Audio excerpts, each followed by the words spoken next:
দেখি ইচ্ছে হচ্ছে আরও ১ প্লেট নিয়ে খেয়ে ফেলি। এই তো ভিডিওটা দেখে বুঝে গেছেন আজকের রেসিপিটা কি। তেহারি খাওয়ার জন্য রোজ, রোজ তো আর পুরান ঢাকায় যাওয়া যায় না। তো আজকে বাসাতেই বানিয়ে ফেলতে পারবেন এই পুরান ঢাকার ফেমাস তেহারি। তো আজকে একদম A to Z পুরোটাই ভিডিওতে দেখিয়ে দিচ্ছি। তো প্রথমেই তেহারির জন্য একটা মসলা রেডি করব। আমি কিন্তু কোনো রকমের বাহিরের মসলা ইউজ করছি না। তো এখানে কিছু দারচিনি দিয়ে দিয়েছি, এলাচ, কিছু লবঙ্গ, জয়ফল, জয়ত্রী আর কিছু কালো গোলমরিচ। এবার সবকিছুকে টেলে নেওয়া ছাড়াই আমি ব্লেন্ডারে ব্লেন্ড করে নেব। এই যে দেখতে পাচ্ছেন ব্লেন্ডারে গুঁড়ো করে নিয়েছি। আর এদিকে বিফটা রেডি করে নিয়েছি। এরকম ছোট, ছোট করে কেটে নিয়েছি। যারা বিফ খান না তার পরিবর্তে মাটন ইউজ করতে পারেন অথবা চিকেনও নিতে পারেন। সেম প্রসেস এ রান্না। এখন চুলায় একটা হাঁড়ি বসিয়ে দিয়েছি আর এতে দিয়ে দিচ্ছি প্রায় ১ কাপ পরিমাণ সরিষার তেল। তেহারি রান্নাতে সরিষার তেলটা কিন্তু মাস্ট আপনাকে দিতেই হবে। নয়তো আপনি তেহারির আসল ফ্লেভারটাই পাবেন না। তো এরপরে এখানে ২ টো তেজপাতা মাঝখানে চিড়ে দিয়ে দিচ্ছি। আর এখানে পর্যাপ্ত পরিমাণে পেঁয়াজ কুচি নিয়েছি। আমি প্রায় ১.৫ কাপের মতো পেঁয়াজ কুচি নিয়েছি।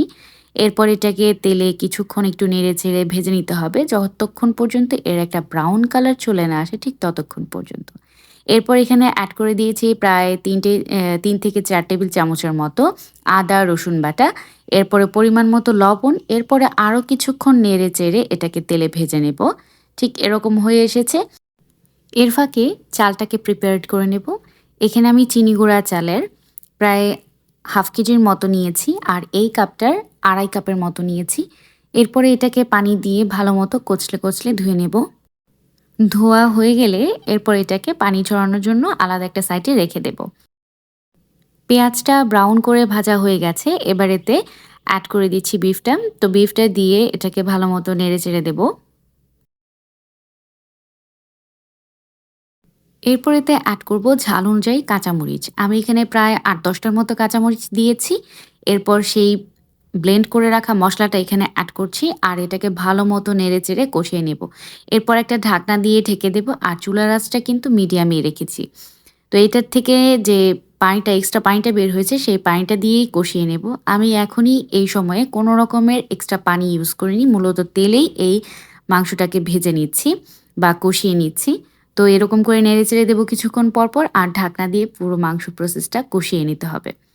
তো আবারও ঢাকনাটা তুলে এটাকে নেড়ে-চেড়ে দেব। দেখতেই পাচ্ছেন যে শুধু তেলই আছে এখানে, পানিটা কিন্তু অলমোস্ট শুকিয়ে এসেছে। মাংসটাকে অনবরত নেড়েচেড়ে দেব যেন তলার দিকটায় লেগে না যায়। এরপর এতে অ্যাড করব ১/২ কাপের একটু কম টক দই।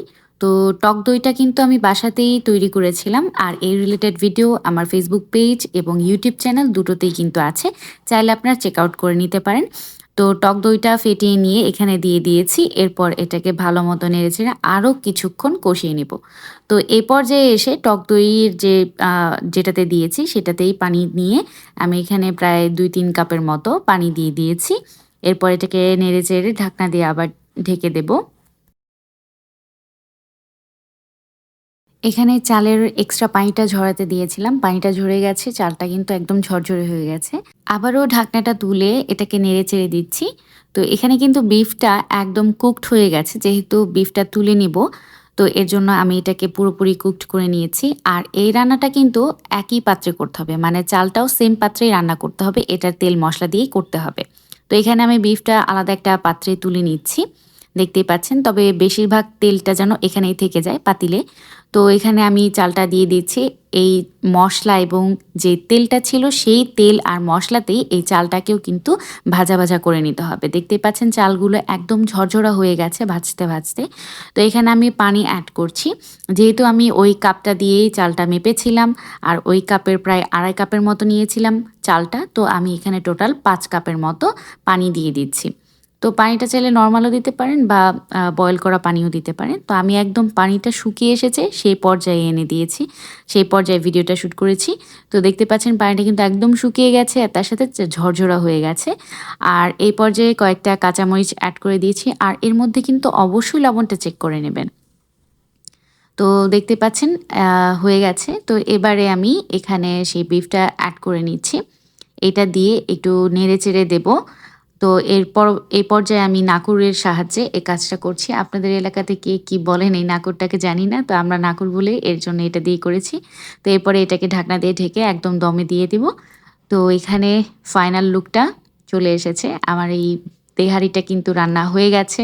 দেখতেই পাচ্ছেন একদম সফট আর এটা কিন্তু খেতে অনেক বেশি টেস্টি ছিল। তো আমি এখানে কিছু শসা, টমেটো, লেবু, কাঁচামরিচ এগুলো দিয়ে একটু ডেকোরেট করছিলাম। খেতে অনেক বেশি টেস্টি ছিল। আমার হাসব্যান্ড বলছিলেন এটা দোকানের থেকেও সবচাইতে বেস্ট হয়েছে। তো আজকের ভিডিওটি এই পর্যন্তই। ভালো লাগলে অবশ্যই লাইক, কমেন্ট, শেয়ার করতে ভুলবেন না। আসছি আরও নতুন ভিডিও নিয়ে। ততদিন পর্যন্ত সঙ্গেই থাকবেন, ভালো থাকবেন। আল্লাহ হাফেজ।